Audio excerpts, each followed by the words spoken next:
What's up, YouTube world? It's your boy J Dub, the #1 commenter on YouTube, and I'm back with another video.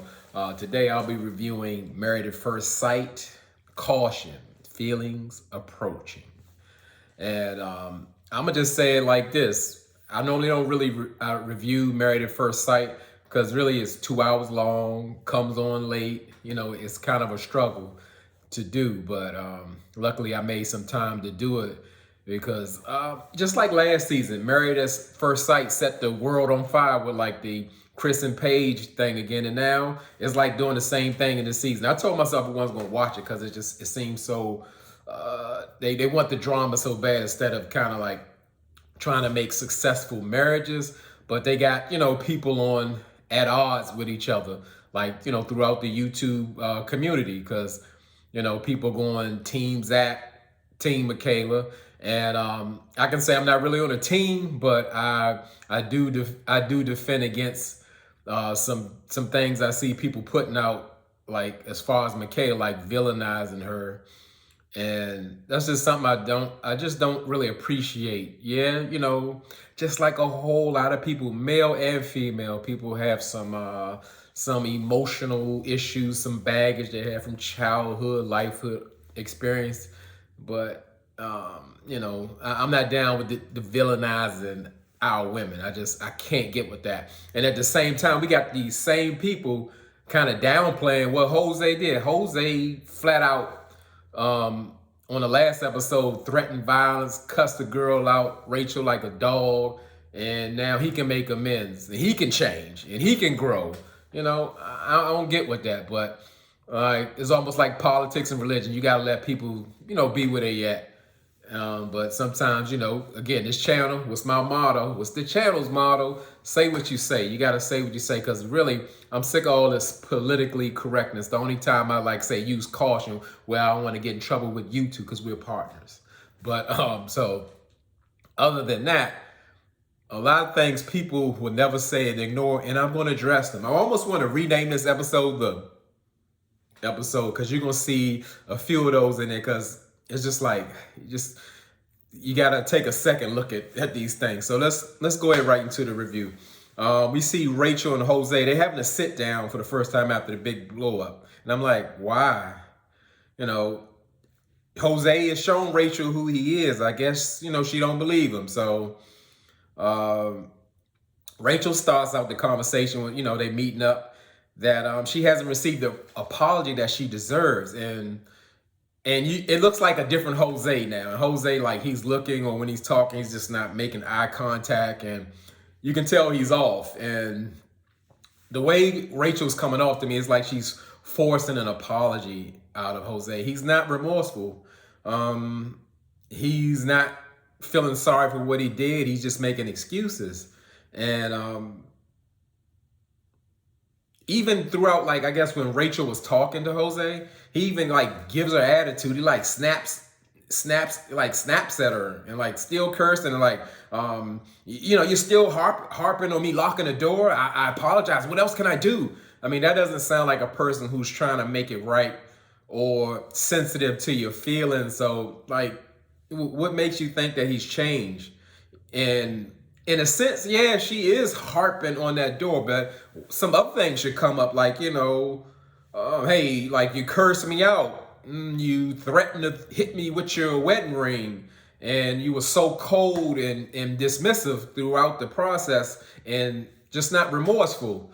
Those are the things should have came up, as well as being locked out of the door. But as you can see, she's open, and really she wants an apology. So that'll make everything right. I would say at this point, if Rachel goes back, and we kind of know what's going on after you seeing the show. To me, like I said, I even heard throughout the comments they say like it's callous if I feel this way. I think she deserves anything that she gets. Like, Jose has shown and demonstrated who he is, and I don't know how you come back from that. You're just meeting this person. You're sharing a space that is supposed to be neutral ground, and he's already claiming it, putting you out, being aggressive, cursing you out, threatening you. And what do you think, it improves or it gets better? Or could you imagine if he was on his own territory in his house? I mean, I don't know what he would do. And if she ain't worried about it, I guess I can't worry about it either. So we see the couples that waking up, and we see Jose. He's like making the bed with Rachel, but he's bossing her around, like telling her how, it's right back at it. It's the same, as Miss Misha would say, Jose was be Joseing, he bossing around about making the bed up. And that's what he does. We see Bao and Johnny, and they playing their big spoon, little spoon, and Bao's always the big spoon. She likes to cuddle, as she say. And Zach and Michaela's in the house, just looking like, t-shirt and shorts on, and Zach giving his forced comment, like, he's like, hey, I've never seen that outfit before. Like, yeah, you wouldn't, because y'all been married 30 days and you've been gone almost 2 weeks, but okay. That was the best he could do. So Ryan and Brett, they woke up and they're playing a scavenger hunt game that Ryan created. And everything to me seems forced. It seems like production puts him up to these things. I mean, with anything, unless the connection is natural. However, the game, you could tell, like, I guess Ryan knows something about Brett, and she was into the game, and it was like lighthearted and being silly, because I'm sure all they do is talk. Because as Brett said, 1 minute she's saying that he's the most affectionate man that she's met, then she's still saying, she needs to get more intimate with him, and he's like holding back. So she seems excited, but bottom line, Brett wants more from Ryan, and I can understand that, but he's not willing, or he doesn't want to give it to her. So Zach and Michaela, they're meeting up with Gil and Mirla, and they're going salsa dancing. And as soon as I heard, I was like, salsa dance, like, uh-oh. I said, we remember from last year with that salsa dancing, and certainly Zach and Michaela are familiar with that Vincent and Brianna yank, so I'm like, both of them, they know how to do that. So I'm like, this is set up. Why do we keep going salsa? We can't do nothing else. But with Gil and Mirla's Gil's taking Mirla out the salsa, and all you see is what Mirla does. She's complaining. Now, I actually like Mirla. It's just that I've accepted that that's how Mirla is. Some people are complainers and whiners or what have you, but like overall, I still like Mirla. So she's more like, you're just gonna leave your wife behind, as they walk the door, and Gil's like, oh no, I'm opening the door, and then she's complaining to Mirla, we're going salsa dance, we're up too late, this is like past my bedtime. I'm like, I don't know how Gil do it, but maybe after he saw the bank account, he said I could hang in there a little bit longer. So when the lesson started, like previously in the car, like Zach and Michaela were getting along, but she kind of put it out there like, hey, like, y'all will be doing it by yourselves. And I didn't really know what that meant, but now I do.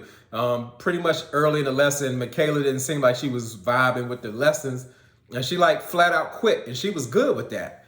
And, you could tell that was like disappointing to Zach, and it brings the energy down in the room. Like, hey, we're all doing this together, just having fun. And, maybe if you ain't gotta be a good sport about it, but like she quit. And for once, I don't think I've ever said this throughout the reviews or any of my comments. Like, Zach made a good point that Michaela, she's hot and cold, that's how she starts. So she started out in the marriage strong, bubbly and coming forward and all of that. But when I think about it, I guess she would be hot and cold. I can't blame everything, say, on Zach, but the relationship is very inconsistent. They on and off again, and they ain't really spent no time together, but they still always on and off again. And from what I saw, it was that pretty much after Zach told Michaela that he doesn't really see a future with her, that threw her off. And I mean, to me, that would throw anybody off. And after they sit down, Gil is checking in. Like, to me, almost Gil isn't like a participant in this. What do you call this? This experiment. He's almost like a part of production. So he questions everybody, and to me, that's kind of irritating. But in a sense, it kind of made sense with this Michaela situation because he was like kind of, you know, trying to get an understanding of where she really was, and she was still like defensive, and like Gil was going, so like, by you quitting like that, is that like an example how you do in your marriage, and you just left your husband there to do it all on his own? And she was defensive, but she couldn't really hold off Gil because Gil was coming like straightforward. He wasn't emotional, and in real life, whether she was defensive or not, he was making sense. And that's what I said more so about, like, I don't believe that Zach is the right match for Michaela. She would need somebody with a temperament more like Gil, like a great communicator, somebody who's emotional, the level is like at a good place. It's not really high. And I think that would be like probably that would influence her to, let's say, participate more in the marriage. But as I said, when someone says, hey, I don't see a future with you, I don't know anybody who will react positive to that. And pretty much Zach tried to explain his way through it, like, well,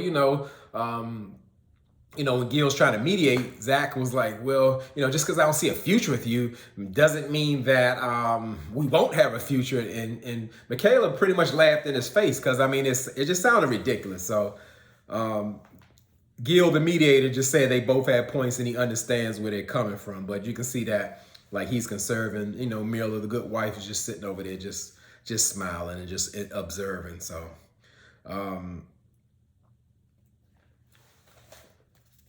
as I said, I don't really see it for them. Or if they moving forward, I don't see that Zach and Michaela would actually last. So we go to Brett. She's talking to one of her friends on the phone about her dog, and that the dog is her dog Baxter is experiencing kidney failure.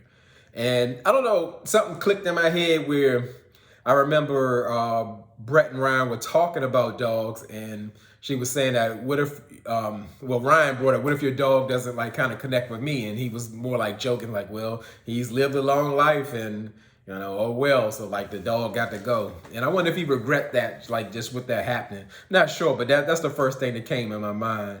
And, Brett is really going through it because she's had the dog for 11 years. That's like a family member. That's like almost like a kid or a child to her. So you can see she's really hurting, but still continuing with the process.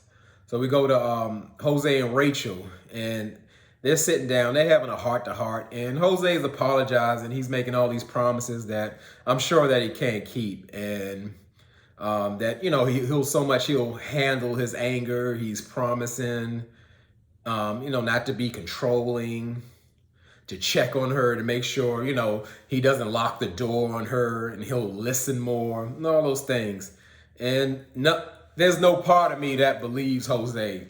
It's like more so he's doing it for the cameras. It's like we saw the real Jose when he didn't think the actual cameras were on her. The cameras in the house, even when they're not filming. And if it's nothing short of like a demon possessed his soul and made him go off like that,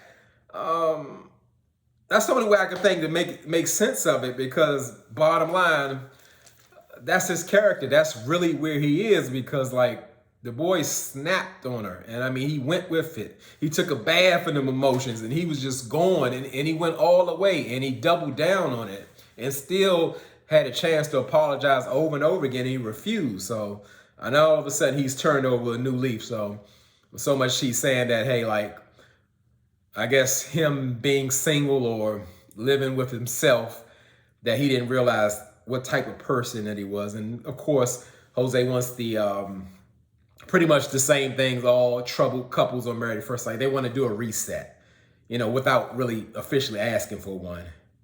And at the same time, like I said, it still looks like a very different Jose. He's always looking on the ground and looking away. No eye contact. That's very telling, As they say, body language makes up about 70% of communication. There is something to it. So it's like it can't be ignored. You have to pay attention to those type of cues when somebody's speaking to you or when you're in their presence. So we see the couples there, they're waking up and it's everybody's 1 month wedding anniversary. And Jose is braiding Rachel's hair. I'm not surprised. So, we don't often speak about the feminine energy of some of the husbands on this show. And, it is what it is. He ain't the only one. He not by himself. So, we see Brett and Ryan, they doing their thing. However, whatever they do, it's always pleasant. It's just they continue to dive in that friend zone, and that's where they stand. There's no growth, there's no progression. The attraction is not there. Brett, he's just like he has a roommate, and they're getting along just fine. So nothing special going on with Zach and Michaela, and Bao and Johnny. They really celebrating their 1 month anniversary. Bao has a bucket list. One of her things on her bucket list is to skydive, and it seems like Johnny's more excited about skydiving than Bao. And I'm gonna say it's a double hell no for me, because it's double because one, I don't like small planes. I don't like big planes, but really small planes. Then the fact that you're gonna jump out the plane with somebody attached. I know this sounds crazy. My theory on skydiving, I actually rather do it myself because I don't want to depend on the person on my back, which would be uncomfortable. A man on my back and we attached. We're playing big spoon and little spoon and we're jumping out of plane, and I got to depend whether he gonna pull that hook or not. I don't like that. I'd rather you teach me on the ground and I'll work it out when I go down. But you wouldn't catch me doing that. That's just too risky for me. I don't need that kind of excitement in my life. But they jump out the plane, they get through it, and bows. Just funny with her facial expressions, and she's excited, and she runs up to kiss Johnny. And one funny thing was even the skydiver instructor, he asked for bow. I was like, "Where's my kiss at?" And I thought that was funny. So we see Gil and Merla on their 1 month anniversary date, and your boy Gil, he's determined to blindfold Merla, because last time he couldn't do it because she complained about, it was her lashes. But so Gil got Merla some glasses that were actually like blindfolded so it can stay off her face. And I thought that was pretty creative. I like that. And Merla's still being Merla. She's complaining about, it's gonna be, in the hot sun. She can't see. She don't have sunblock. The blindfold's not gonna match her outfit. I'm like, come on, Mirla. But Gil's used to it by now, so he knows what he has. So after taking off the blindfold glasses, Miller was pleasantly surprised, like the setup Gil had for with the wine tasting. But she still doesn't give that energy. I don't know, that romantic, excited energy. I think she's like a cold fish, but that's just her. But you can tell she's impressed with what he's set up. And Gil, the producer, he goes right in and does a check-in with Mirla about the state of the marriage, and pretty much Mirla is overall satisfied. Gil, he doesn't like all that complaining, and neither do I. But that's just who it is. But even after bringing that, which I think Gil is a good communicator, when Gil stops all that passive aggressive comments and worrying about what Mirla paid for, I'm telling you, Gil is the hardest working husband on this show. And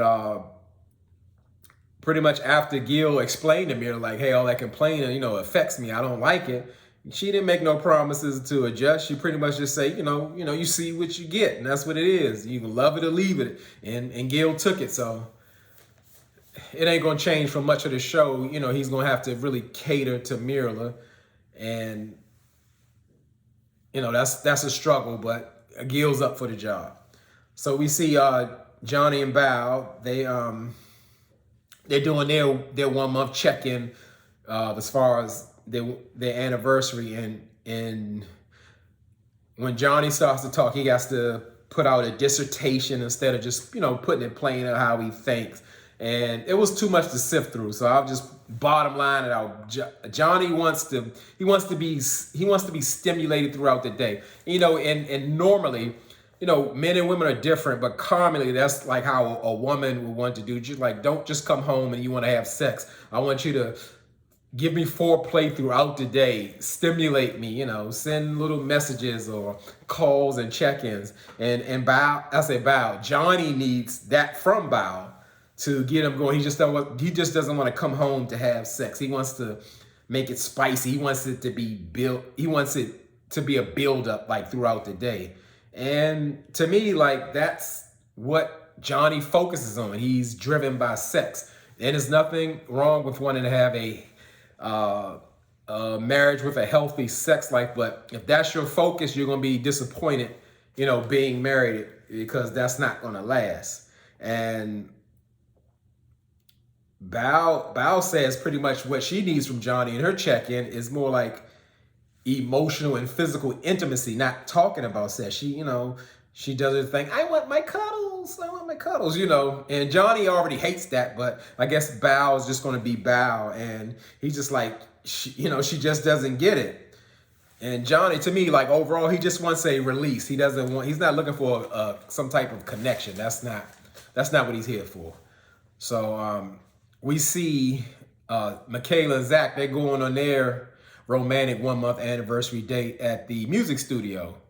And Michaela actually planned this for the date. And I thought it was a good idea because, that Zach is really into music. That's his element. I was surprised that, because like in the intro before the show like started, they showed Zach like really into music. I thought he was going to sing something to her, play something for her. That didn't happen. But with this date, they really seem to like really be enjoying each other's company. And I could see like their guards coming down because they both be walking on like eggshells and careful, trying not to get in arguments. And when they talking about their marriage, they're just talking about like, there's nothing negative in the marriage, and there's nothing I would change. And they both agree on that. And I'm like, both of these people are delusional. They've been to hell and back, and nothing is negative that happened in the marriage. And I just don't get that. But Zach has a complaint, and I'm definitely I gotta do this. I can't let this go for all the people, like from my last rant. If you haven't seen it, check it out when I do the rant on male toxicity on Married at First Sight with Zach and Jose. So Zach's only complaint was, he was like, what I don't like is that you play your loud music at 12:30 at night, like it's 3:30, like you're having a day party, and you're blasting Cardi B.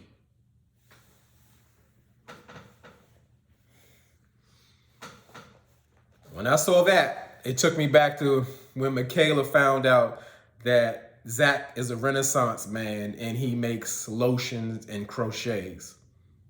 Let me just take a pause on that. So, hey, but they both agree they wouldn't change anything. So they in love and they doing fine. Let them be. So we see Brett, and she's really suffering about Baxter because she actually had to put him down. He wasn't sick. It's like he just not going to make it this point. And Ryan is at the gym, but he knew. And I'm thinking like, Ryan, you couldn't have skipped a day or went later that your wife is suffering. She lost her best friend of 11 years and you still had to go to gym, but you let her know that, that you're still there for her. That's kind of not what a marriage and a relationship is about. You see your partner suffering. She definitely needed somebody, and you still got to go do you. They actually go out on a date and they go to the movies, and Ryan does acknowledge that Brett is really pushing through because he can relate. He had a dog who passed away, and he knows how hard that is. And Brett just really wants him to know that because he's important, she wants to be present, even though she is suffering, and which most people will probably, say like, I want to take the day off, or, just be at home because she's like really going through it. But she stuck it out. So they were at the movie theater and they're watching a video of their wedding. And as I said, no matter what goes on, Ryan is going to find a way just not to like Brett, not to connect with Brett, because it's just not there. And I don't agree with that. Like any expert, anybody, if the man is not attracted to her, he can't connect with her, please don't force it. Let them work their process out, however they're going to do for the 8 weeks, and then let them make their decision. To force it, it just looks ugly. It's cringeworthy. I don't want to see it. So we see Michaela and Gil, and now it's Michaela's turn to show Gil some love. So surprisingly, Michaela put out, the candles and the rose petals, and she greeting Gil with a kiss. I mean, like Michaela, like she into it. Like they've been really connected and going on. I'm like, wow, like this is like a real turnaround. It didn't look forced or nothing, because everything I always say like, Michaela looks uncomfortable. Michaela's forcing it. Michaela doesn't like Gil. I said that, but I don't feel that way no more. And Michaela really recognizes how consistent Gil has been, and which he really has. And they're really going to work. And I'm so glad to see it, but I swear I didn't see it coming at all. But then we see a go to a Gil moment, and Gil bought Michaela a pooper scooper, like as a present. And I'm like, for his dog, so she can walk and pick up the poop. I'm like, Gil, unless it was Gucci or something, Michaela ain't feeling that. So we go to Zach and Michaela. They having a night out. Zach calls it a vacation, a night at the hotel, because they didn't really get to spend time on their honeymoon because he was sick. And him and Michaela kind of reenacted the night that their wedding night, when he carried over the threshold and he almost like tripped on the dress and just dropped on the bed, and he fell on it, and they was laughing and all that. He did it, but this time he just dropped on the bed. He didn't fall on it. He wasn't trying to get close. You could tell like that body language says a lot. Like, it's not there. It looks like it's going through the motions, but so far it was a good night, especially after the date. And Zach actually gave Michaela a bracelet on their anniversary. And what really surprised me, in Michaela's confessional, she admitted that she loves Zach. I'm like, okay, now these two people ain't never been in love. They've been fighting like cats and dogs. They done broke up every day. They ain't been sleeping together. I mean, when I say sleeping, not even in the same bed. Now she's in love. Maybe she really doesn't know what love is. So, they show that it's getting late. They're gonna go ahead to bed, and for the next 2 hours of them falling asleep, they up and they were at a Haitian spot getting something to eat, like late at night. So obviously they didn't, you can see they got a different demeanor. They got a different energy aura around them. Look like they've been playing in those sheets. So they done worked up an appetite, and now they're back together and in love. Okay. So Jose and Rachel, they on their 1 month anniversary date, and Jose takes Rachel to the baseball park, and he had he does the blindfold thing. Of course, all this production does the blindfold thing, and he planned an intimate dinner on the baseball field. And I'm like, Rachel, don't. He already up to it. Jose want the whole check, and he'll take you to a baseball park and tell you it's the World Series, or it's better or more cost effective to go to a baseball park that's free into the World Series after you give them your whole check. But anyway, they out there, they playing catch, and it's a little cute little date. And I noticed Rachel kept making like little jokes and innuendos about Jose's balls being in her face. I'm like, she really trying it. She pushing it. And so they have dinner like right in the middle of the field, and Jose brings up that that one account again. He that good one account. We want her check, and whatever's left after bills that'll trickle down, and she can use that to pay whatever she. And he just tells Rachel that, he doesn't want to do that anymore. He sees her side, and I guess they can just have like two separate accounts. And to me, Jose is just being manipulative. He's in a way of he's saying anything that Rachel wants to hear so she can be happy to move on. So we go to Bao and Johnny, and they happen to be visiting their friends separately so they can talk to them, get some advice. So Johnny explains about Bao, how Bao is like so goal oriented. So when they're doing activities, she's so focused on that, and instead of being in the moment with him, like he wants Bao to act the way he would, and it's just a mistake. I can't really feed into like with Johnny. Johnny's all over the place. He's gonna find something wrong somehow, some way about Bao. She's never gonna be right. He's never gonna be happy with her. Like I said, he just wants, again, a sex doll. And so we see Bao talking to her friend, and her friend actually, Bao is still singing the same song. She doesn't really get that affection. She has to initiate everything towards Johnny, because we learned in the beginning that Johnny wants somebody who wants to be all over him and like really is so passionate and so clingy to him. And Bao's really not that girl, but I guess she's trying for Bao, or trying to, accommodate Johnny.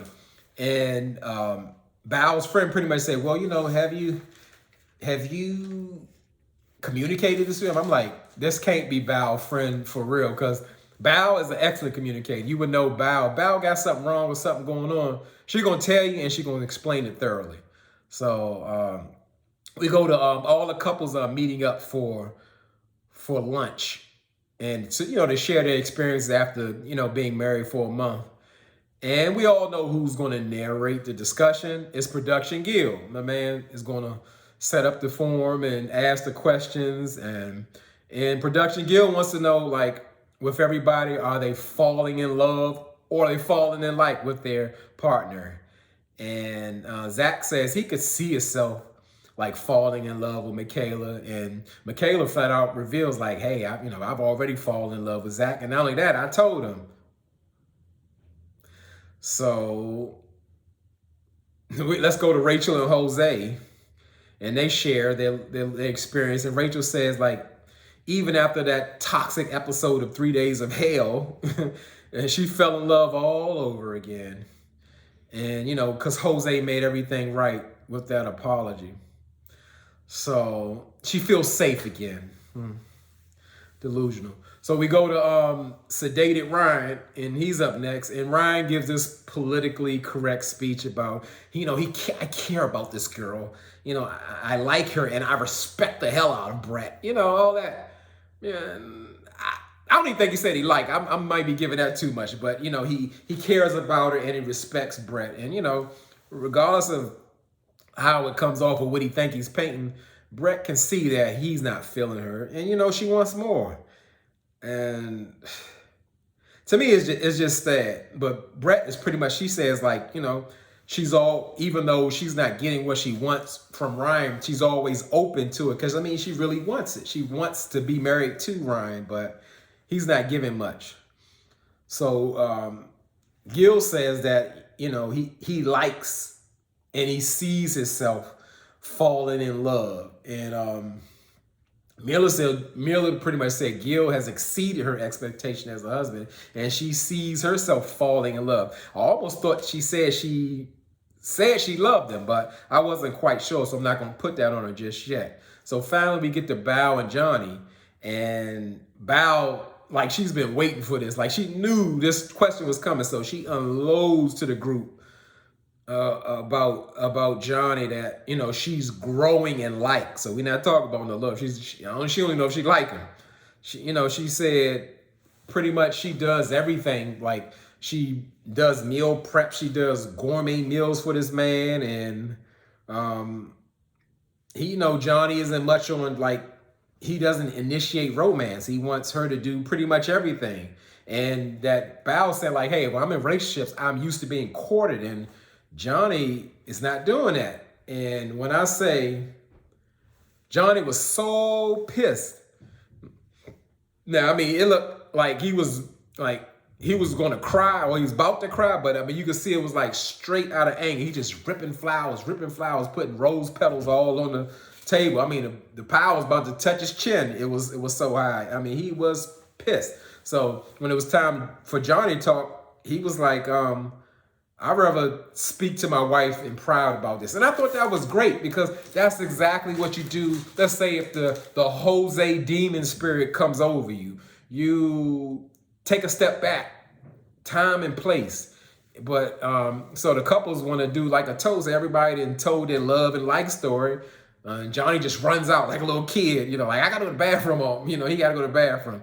And who else comes after him? Jose. And pretty much Johnny's is saying, telling Jose like Bao's lying. She ain't been cooking me no gourmet meal. She cooked one time. Why is she lying? He didn't like that. Like he was saying, like Bao is manipulative, and she wanted to come off like looking good. And they played the tape back, and damn sure enough, Johnny was not lying. So, and after them, they were outside talking.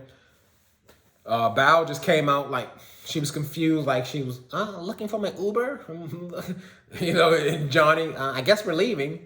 And you can see Johnny's just straight disgusted, and that's where it went off at. So as we see, this thing is about to turn up. I was really looking for that scene they've been showing us about Ryan being on them dating apps, because I mean, this episode was good, but I'm just really looking for that heat up, because I just can't believe Ryan pulled a stunt like that. That just wouldn't save it. So we're gonna see how long all this love lasts. Everybody's so in love now. Zach and Michaela, and Rachel and Jose. But way to go, Gil. You stuck in there, you hung in there. Miller finally came around. You better than me.